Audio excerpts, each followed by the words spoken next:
आप सभी का बहुत बहुत स्वागत। आशा करती हूँ आप सभी कुशल से होंगे। भारतीय संविधान इस विषय का एक बहुत ही मुख्य और प्रमुख टॉपिक अर्थात भारतीय संविधान की विशेषताएं, इसके ऊपर आज हम चर्चा करने वाले हैं। भारतीय संविधान यह अपने आप में विश्व में एक अनोखी पहचान रखता है। किसी भी देश का संविधान ये उस देश की पहचान होता है, एक परिचायक होता है। संविधान के माध्यम से ही हमें पता चल सकता है कि किसी देश में राजनीतिक व्यवस्था, आर्थिक व्यवस्था, सामाजिक व्यवस्था कैसी होगी। हमारा भारतीय संविधान भी कुछ ऐसी ही अनोखी विशेषताओं से जाना जाता है, जिसके माध्यम से हमारे देश में किस प्रकार की राजनीतिक व्यवस्था, सामाजिक व्यवस्था, आर्थिक व्यवस्था, किन मूल्यों को हमारे देश में संजोया जाएगा, किन परंपराओं को मद्देनज़र रखते हुए संविधान को बनाया गया है, किन किन व्यवस्थाओं को बनाया गया है, ये सभी कुछ समझने में हमें सहायता होती है।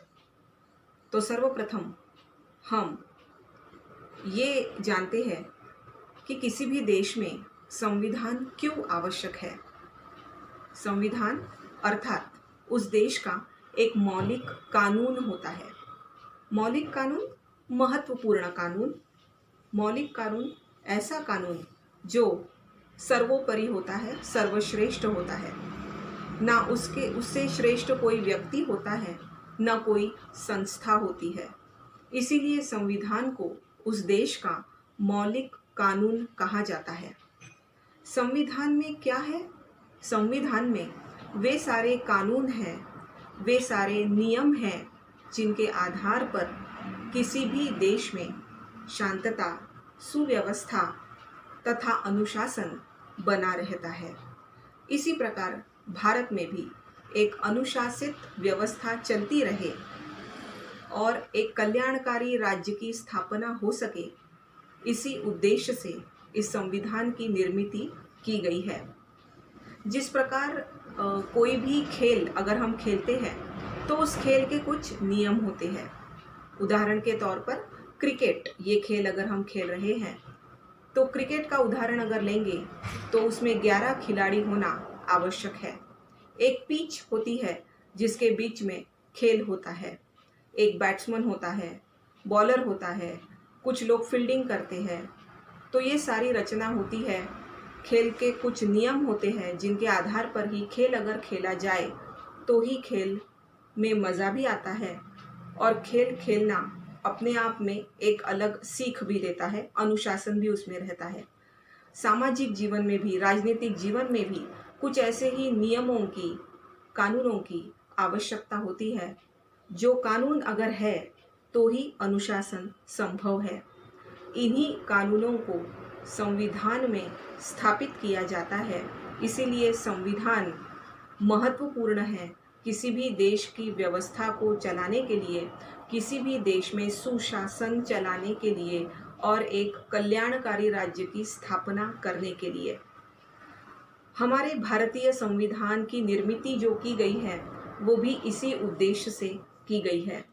और जिस प्रकार हर एक देश का संविधान अपनी अपनी व्यवस्थाओं से जाना जाता है, उसी प्रकार हमारे देश में भी कुछ व्यवस्थाएं बनी हुई हैं, कुछ नियम, कुछ कानून बने हुए हैं जो कि संविधान के द्वारा ही हमारे देश में आए हैं। अब अगर हम संविधान की विशेषताओं को एक के बाद एक देखें तो सर्वप्रथम सबसे महत्वपूर्ण विशेषता हमारे संविधान की ये है कि हमारा संविधान विश्व का सबसे विशाल संविधान है, सबसे बड़ा संविधान है। अमेरिका का संविधान विश्व का सबसे लघु, सबसे छोटा संविधान है। हमारे देश का संविधान इतना बड़ा क्यों हुआ, इतना विशाल क्यों हुआ, इस विशालता के कुछ प्रमुख कारण हमें दिखाई देते हैं। उन कारणों को अगर हम देखें तो हमें नज़र में आता है कि हमारे संविधान में सबसे पहले तो संघराज्य रचना का स्वीकार किया गया है और जिसके आधार पर दोहरी शासन व्यवस्था निर्माण की गई है। केंद्र सरकार और राज्य की सरकारें हमें दिखती है। हमारे संविधान में केंद्र सरकार और घटक राज्यों में जो सरकारें हैं उनकी संपूर्ण रचना, उनके अधिकार, उनके कार्य, इनके संबंध में विस्तृत जानकारी संविधान में ही दी गई है। अमेरिका का संविधान अगर देखें तो उसमें केवल केंद्र सरकार की रचना का वर्णन आता है, अधिकारों का वर्णन आता है, राज्यों का नहीं। हमारे देश के संविधान में दोनों का वर्णन किया गया है। ये विशालता का एक प्रमुख कारण है। दूसरा, हमारे देश के संविधान में मौलिक अधिकारों का वर्णन किया गया है।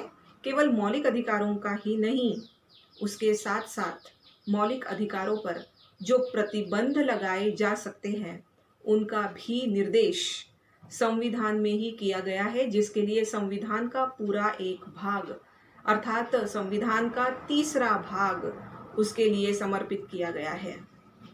तीसरा कारण, हमारे संविधान में राज्य के नीति निदेशक सिद्धांत दिए गए हैं जो संविधान के चौथे भाग में आते हैं। नीति निदेशक सिद्धांत अर्थात कुछ ऐसा मार्गदर्शन किया गया है, कुछ ऐसे मार्गदर्शक तत्व दिए गए हैं, सिद्धांत दिए गए हैं जिनके आधार पर ही सरकार को अपनी नीतियों को बनाना आवश्यक है।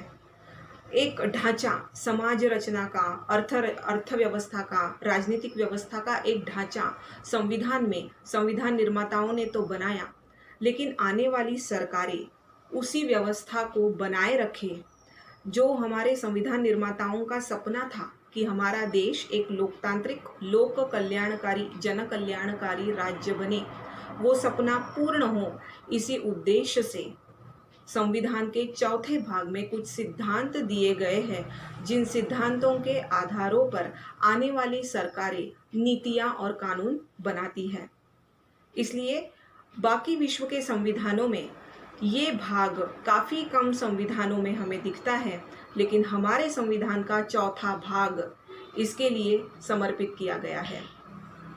चौथा कारण, हमारे संविधान में कई आयोगों की रचना, उनके अधिकार, इनका भी वर्णन किया गया है। जैसे हमारे देश में चुनाव आयोग, आपको पता होगा, जो समय समय पर चुनाव होते हैं उनका नियंत्रण करना, उनका व्यवस्थापन देखना, ये जिम्मेदारी जिस चुनाव आयोग के पास है वो चुनाव आयोग, उसी प्रकार लोक सेवा आयोग, भाषा आयोग, इन सभी आयोगों की रचना, वित्त आयोग, इन सभी आयोगों की रचना, उनके अधिकार, इसके संबंध में संपूर्ण जानकारी हमारे संविधान में ही दी गई है। पांचवा कारण, हमारे संविधान में एक कोशिश की गई है कि हमारा देश जो विविधता से जाना जाता है, विविधता में एकता के रूप में पहचाना जाता है, तो यहाँ पर रहने वाले विविध भाषा के लोग, विविध संस्कृतियों को मानने वाले लोग, विभिन्न मान्यताओं को मानने वाले लोग, परंपराओं को मानने वाले लोग, इन सभी लोगों की भाषाओं का, संस्कृतियों का उचित तरीके से रक्षण हो सके, इसके लिए आवश्यक सभी प्रावधान हमारे संविधान में ही किए गए हैं। ये संविधान एक ऐसा संविधान है जिसमें समय समय पर और बदलाव हो सके, समय के अनुसार संविधान में बदलाव कर सके, इसके लिए भी जो आवश्यक रचना है, जो व्यवस्था है, उस संशोधन व्यवस्था की भी पूरा वर्णन संविधान में ही किया गया है। कुल मिलाकर ये सभी चीज़ें, इन सभी बातों का समावेश संविधान में किया गया है, जिसके कारण संविधान का आकार विशाल बना है और हमारा संविधान विश्व का एक विशाल संविधान, सबसे विशाल संविधान इस रूप में पहचाना जाता है। ये थी संविधान की पहली विशेषता। संविधान की दूसरी विशेषता, भारतीय संविधान एक लिखित एवं निर्मित संविधान है। इससे तात्पर्य है कि हमारा जो संविधान है उसका निर्माण करने के लिए एक संविधान सभा को ये जिम्मेदारी दी गई थी कि वो आज़ाद यानी स्वतंत्र भारत के लिए एक नया संविधान बनाए, जिसके कारण समय समय पर संविधान सभा की बैठकें हुई, जिसमें चर्चाएं हुई और चर्चाओं के बाद में संविधान की निर्मित हुई, जो कि 1949 में जाकर पूर्ण हुई थी और 1950 से इस संविधान को लागू किया गया। अगर हम विश्व के अन्य देशों के उदाहरण देखें तो इंग्लैंड जैसा जो देश है, वहाँ का संविधान अलिखित संविधान के रूप में पहचाना जाता है और भारत का संविधान एक निर्मित संविधान है, एक लिखित संविधान है। ये संविधान की दूसरी विशेषता है।